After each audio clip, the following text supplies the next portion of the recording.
Welcome to the Emisarios Unidos de Luz channel. If you enjoy this near-death experience story, consider giving it a like and subscribing to the channel. Now let's start with the story. I was receiving chemotherapy treatment for stage 4 cancer at the time of my NDE. During that time, I had become increasingly despondent about the future of the planet, imagining the world ending in an ever-imminent nuclear war. In my empirical view of nature and the universe, it was apparent to me that as the world sank deeper into iniquity and chaos, it manifested a terminal illness, and humankind, on its self-destructive pathway, was that illness. I saw that we, as a species, were on the road to self-destruction, a pathway for which there was no remedy and no return.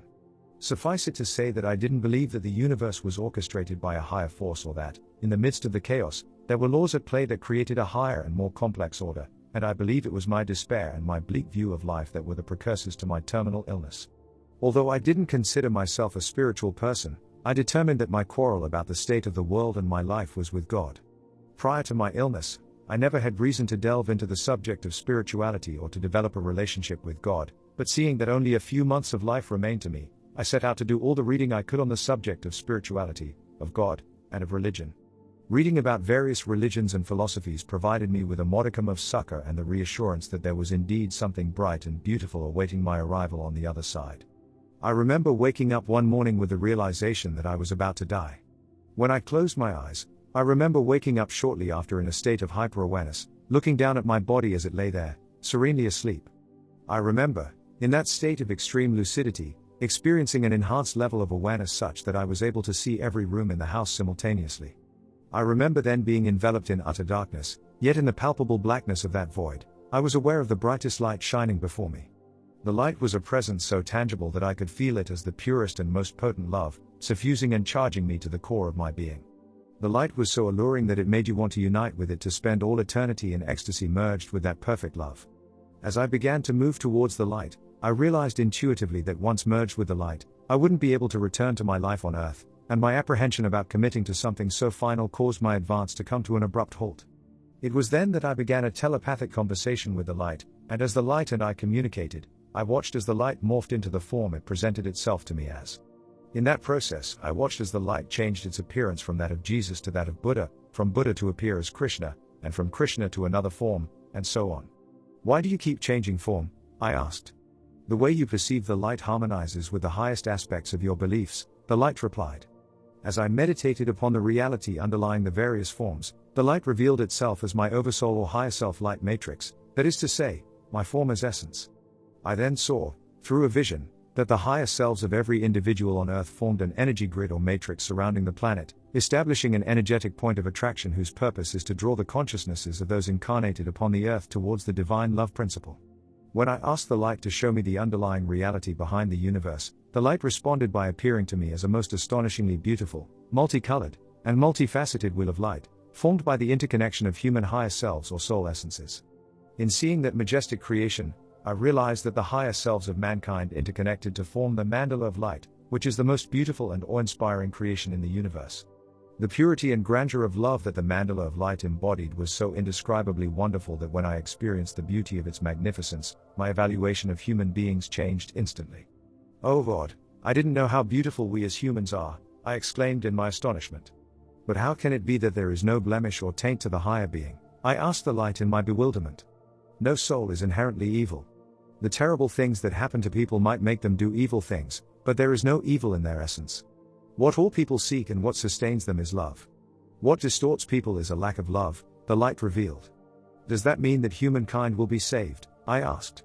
It was at that moment that I watched as the light spiraled outward with immense force in the form of a light trumpet before declaring, "Always remember that you save, redeem, and heal yourself. You always have and you always will, and you were created with the power to do so from before the beginning of the world."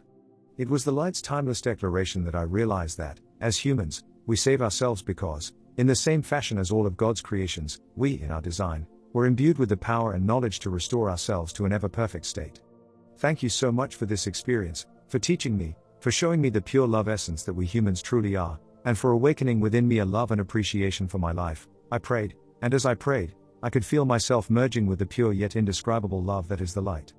As I entered a realm of even greater purity and magnificence than the one preceding, I became aware of a vast and deep stream of light in the heart of all life. The stream of light you see before you is the river of life. Drink of this manna water to your heart's content, the light invited. With great anticipation, I took several sips from the stream, and in partaking of the manna of life, I was roused into a state of bliss or divine ecstasy. As I drank from that river of holy nectar, the light, knowing my heart, asked me about my heartfelt desire to explore the universe. The light explained that I could use the river of light as a means to travel through the universe, and it was with that knowledge that I began traveling at an incredible speed through the universe via the river of light. At faster than light speed, the stream expanded into fractals of energy as I flew through the center of the galaxy. As I traveled from one galaxy to another, I learned about the variety of life forms inhabiting the myriad of worlds within those galaxies and about the ancient knowledge stored within the superclusters. As I traveled, I realized that rather than moving from one place to another, it was actually my consciousness that was expanding to encompass the whole universe, and it was in that state of interminable expansion that I merged with the primordial continuum that existed before time and before creation. In unity with the boundless continuum of infinite possibility, in that nothingness that is everything, I became one with a state of the most profound and unwavering tranquility. In union with the infinite and boundless intelligence, I experienced universes giving birth to new universes in creation's never-ending process of renewal, a ceaseless process of rebirth that occurs at both the macrocosmic and microcosmic levels. Through the countless births in that continual process, I experienced the manifold awakenings of pure awareness, the great I Am, the divine consciousness at the heart of all creations, every time it awakened in a new creation. After those eons in unity with the Absolute, I determined that it was time to return to the created universe, and in that very moment of acknowledging my desire to return, I found myself emerging in the created universe via the second light, the light of creation that we know as the Big Bang. As I rode that stream of consciousness, I passed by the grandest clusters of galaxies as well as the minutest radiators of light, all of which are brought into being by the divine intelligence or God consciousness at their core. As I neared our galaxy, I beheld the all-encompassing light of the galaxy's higher self matrix, and upon entering the galaxy, I listened to the most beautiful music generated by the stars and planets. As I approached the galactic center, the presence of God in the light became palpable to me, and the celestial music became louder, richer, and more diverse. As I passed through the center of the galaxy to enter a neighboring universe, I realized that we are part of a creation that recycles and recreates itself endlessly, that the matter of our physical form may be transformed, but that our essence is eternal. As the moment of returning to my physical body drew near, I felt divine love's power, purity, and depth as the light reassured me that I would remember everything that I experienced during my NDE. I was then taken back to the realm of the physical, and from there, I re-experienced the whole process of what a higher being experiences when they incarnate on Earth. Expecting that I would begin my life as an infant again, I was surprised when I opened my eyes to realize that I was back in the very body I had left to explore the universe. Looking out of my physical eyes for the first time in a long while, I was greeted by the sight of my hospice caretaker crying over me. She had already given up hope of my revival, as an hour had passed since she had found me dead. The world immediately after the NDE had a dreamlike quality, even more so compared to the extreme lucidity I experienced during the out-of-body experience. Within 3 days, however, I was feeling normal again, and yet, for the first time in my life, I was content and happy to think of myself as a human. Experiencing all that I did during my NDE made me realize that being given the opportunity to live life as a human is a blessing that lies beyond our ability to comprehend the significance of such a blessing. It also made me realize that each and every human, as a source of divine love and as part of the interconnected light matrix, is a blessing to the people of the planet, as each person's inherent divinity contributes to the upliftment and ascension of others. My experience with the divine made me realize that, as part of the higher being fractal, we are truly each other's soulmates. Whereas humans used to frustrate me before the NDE, I now see every human as my divine counterpart, but I also realize that the greatest soulmate I will ever have is myself, just as I realize that God is within me and not external to me. In illustration of the veracity of my assertion, I would relate to the listener a story about the time that, upon grieving the death of a loved one, I descended into a hell of my own making.